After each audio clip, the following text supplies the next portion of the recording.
Alright, good evening folks, it's Enforcer Matt and welcome back to another Short War Summary, and today we're receiving some pretty big and unfortunate news of another attack on a Ukrainian grain port on the Danube Delta.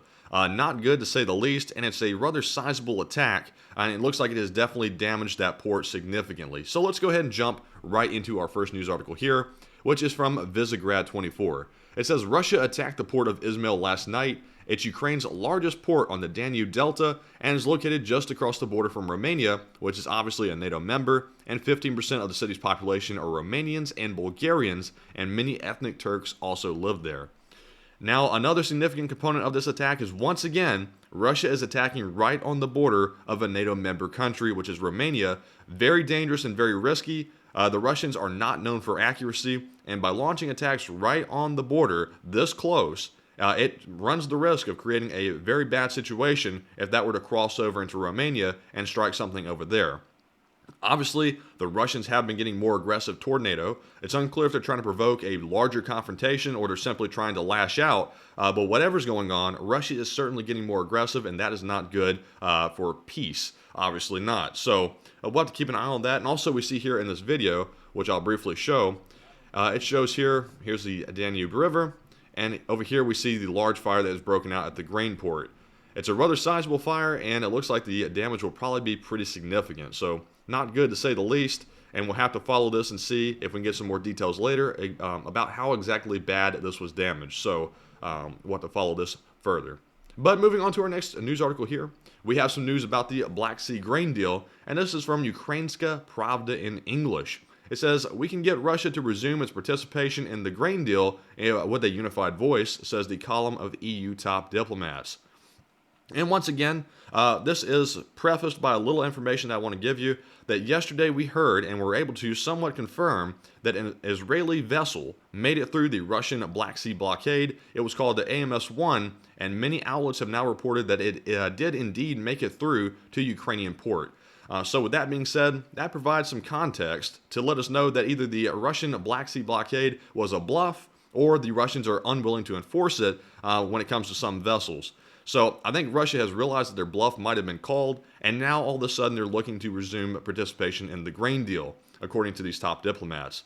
So very interesting, and it indicates that Russia is now having a complete change of heart, and they're willing to basically start negotiating again to resume the grain deal, which they said they were never going to enter back into again.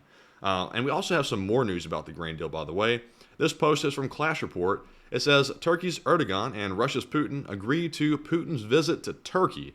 So now we see that Putin is going to Turkey after all the strong statements that have been made by Erdogan that he was going to help escort ships to Ukraine. Now we see those two meeting up in Turkey. So quite interesting to say the least. We also see here that the Turkish President Erdogan told Putin that he will continue efforts for diplomacy for reinstating that Black Sea grain deal, calling it Bridge of Peace. And obviously, this is a flip-flop on Turkey's part, and not too shocking because Turkey does flip-flop quite a bit. Erdogan was saying that he was going to help out Ukraine and basically face down Russia.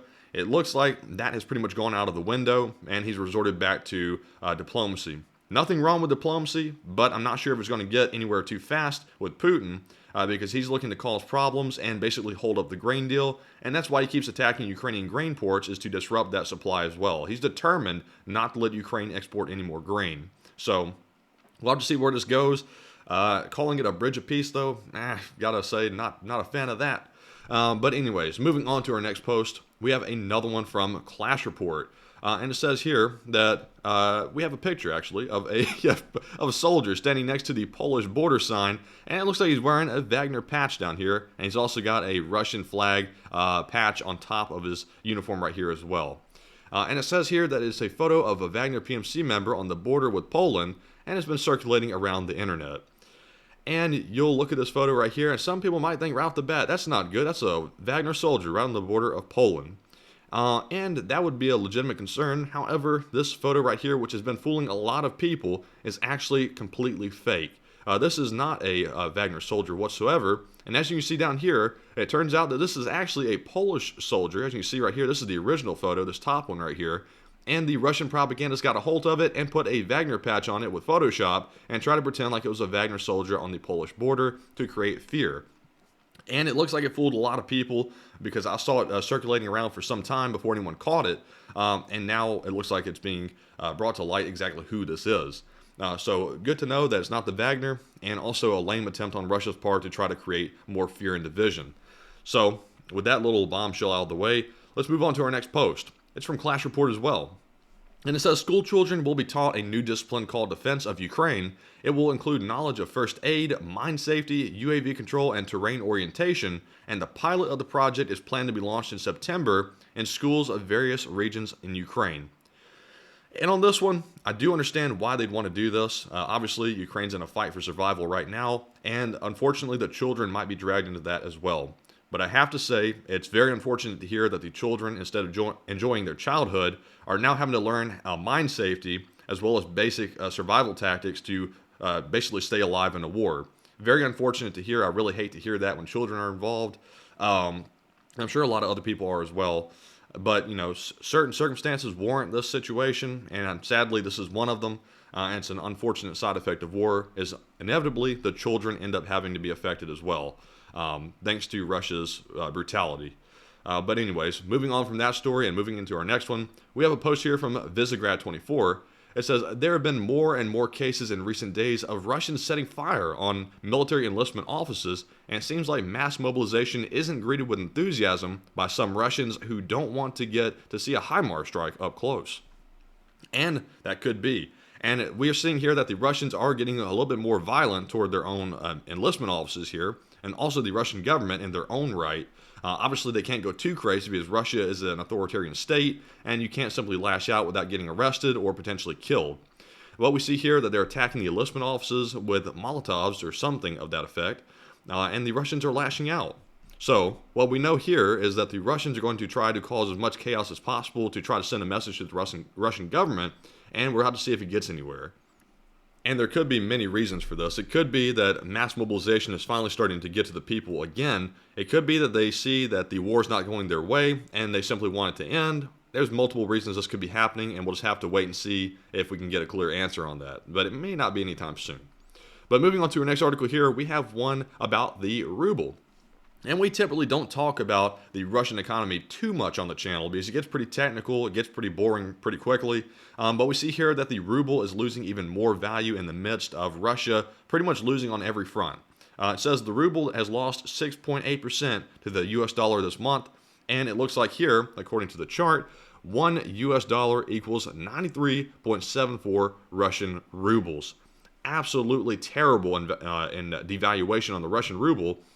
And not shocking whatsoever, because obviously the Russian ruble was not that good to begin with, and now the war has driven it even further down. So a US dollar is extremely valued compared to a Russian ruble, to say the least, and the Russians might have to go back to eating these again because they're becoming completely valueless. But interesting to see. Also, good to know that the Russian economy is suffering from this and not prospering in the midst of the war. And moving on to our next post here, we have one from Nexta. This is a pretty big story as well. It says the Baltic states will be disconnected from the energy systems of Belarus and Russia in 2025. And this is a big piece of news right here. It says the Baltic grid operators have signed an agreement to end it in February of 2025. So they will not renew the contract with the Braille system, meaning that the Baltic states around here, which have linked up with the Russian energy system, will have to find a new way to basically feed the country energy. A lot of European countries have made the mistake of, for example, with the Nord Stream pipeline, of linking up with Russia thinking that they might be friendly for a good time. And it turns out that the Russians weren't. They were playing a fake facade for a long time, pretending like they were friends of the West, at least somewhat.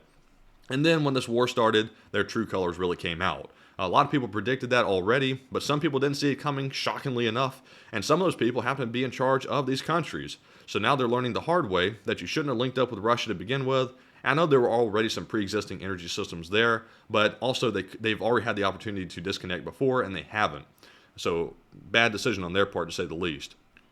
But with that story out of the way, we're moving on to our next one, which is from Ukrainska Pravda in English. It says Russia defines a list of programs that must be installed on PCs, phones, and TVs And we don't have a ton of information in this article here from Pravda in English, but we do know for a fact that the Russians love to pump propaganda to the people of Russia, and this is probably another attempt to do that by forcing them to install certain apps which allow the Russians to push the propaganda straight to their phones.